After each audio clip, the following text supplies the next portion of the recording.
Hello, Monetization Nation.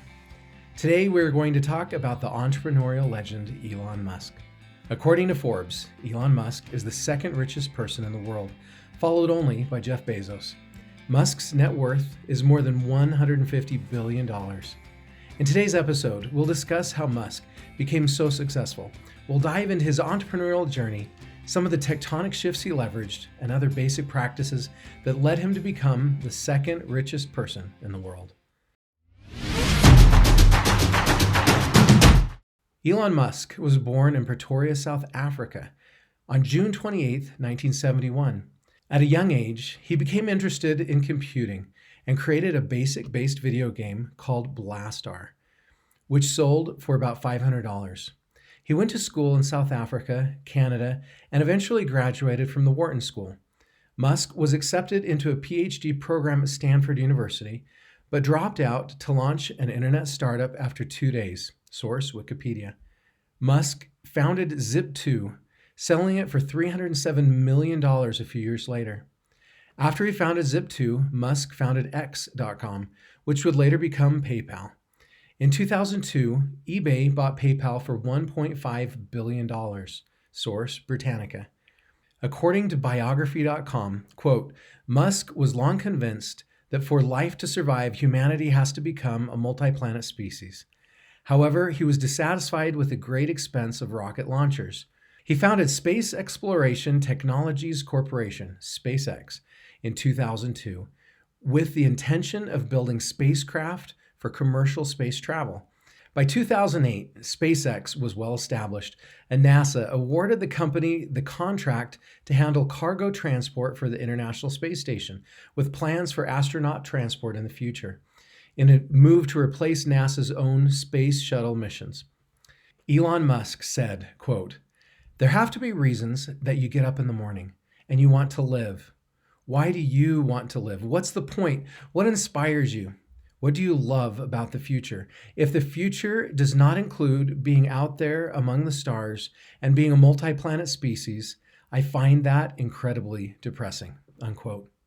Musk has also been interested in electric cars for a long time. Quote, in 2004, he became one of the major funders of Tesla Motors, later renamed Tesla, which is an electric car company. Tesla's first car, the Roadster, could travel 245 miles on a single charge. Unlike most previous electric vehicles, which Musk thought were stodgy and uninteresting, it was a sports car that could go from 0 to 60 miles per hour in less than 4 seconds. Unquote, source, Britannica.com. Quote, in September 2018, Musk was sued by the U.S. Securities and Exchange Commission, SEC, for a tweet claiming funding had been secured for potentially taking Tesla private. The lawsuit claimed verbal discussions Musk held with foreign investors in July 2018 did not confirm key deal terms and thus characterized the tweet as false, misleading, and damaging to investors, unquote. Musk settled with the SEC and had to step down as Tesla's chairman. He was able to remain CEO, however. Source, Wikipedia. Here are 3 of the business tectonic shifts Musk has leveraged in his career. Number 1 is the internet. Musk leveraged the internet rise when he left Stanford and founded Zip2. According to Wikipedia, quote, they housed the venture at a small rented office in Palo Alto. Zip2 developed and marketed an internet city guide for the newspaper publishing industry with maps, directions, and yellow pages, unquote. Before the company became successful, Musk couldn't afford an apartment, so he slept on the couch and showered at the YMCA. They could also only afford 1 computer, and Musk said, quote, the website was up during the day, and I was coding it at night, 7 days a week, all the time, unquote. Mark and his brother, quote, obtained contracts with the New York Times and the Chicago Tribune and persuaded the board of directors to abandon plans for a merger with CitySearch, unquote. When Compaq acquired Zip2 for $307 million, Musk received $22 million for a 7% share. Source, Wikipedia. The second tectonic shift that Elon Musk has leveraged is electric cars. Electric cars are quickly becoming more and more popular.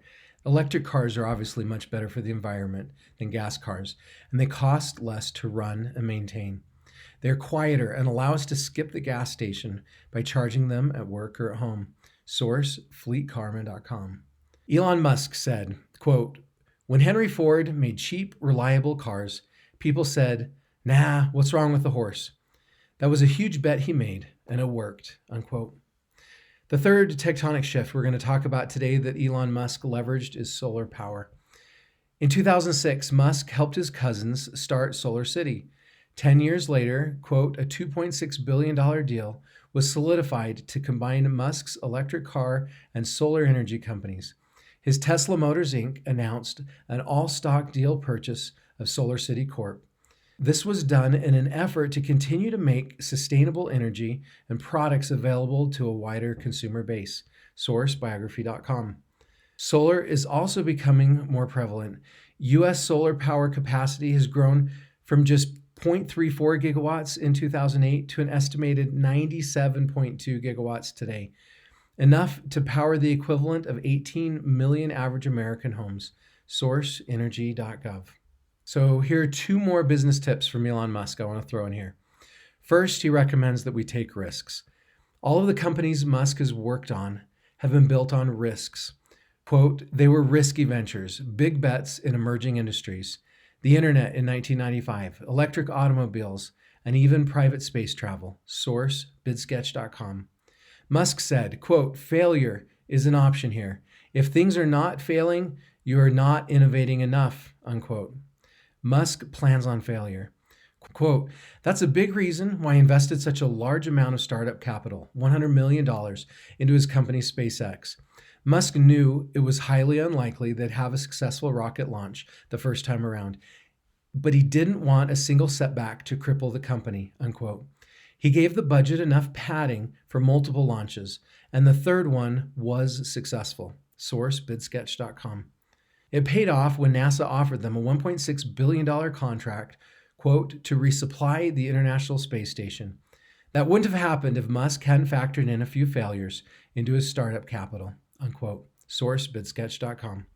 Second bit of advice is to seek criticism.